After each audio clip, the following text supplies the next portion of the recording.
काल रात्रीच आम्ही शिर्डीमध्ये पोहोचलो आणि आज सकाळी लवकर आवरून आम्ही दर्शनासाठी आलो होतो.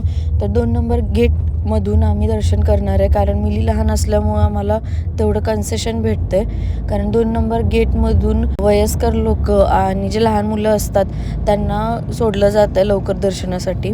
गोष्ट आम्हाला माहीत नव्हती की लहान मुलांसाठी वेगळी लाईन असते. लास्ट इयर आम्ही जेव्हा आलो होतो तेव्हा आम्हाला तिथल्या एका सिक्युरिटीने सांगितलं होतं. मंदिरामध्ये मोबाईल अलाउड नसल्यामुळं आम्हाला मोबाईल बाहेरच ठेवायला लागले, त्याच्यामुळं मी व्हिडिओ नाही काढू शकले. दर्शन झाल्यानंतर मंदिर समोरच एक रेस्टॉरंट होतं, तिथं आम्ही नाश्ता केला, कारण शुभमचा उपवास होता आणि मी पण नाश्ता केला नव्हता.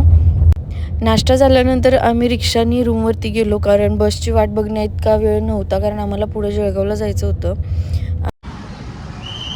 आश्रममध्ये ह्या फ्री बसेस येतात,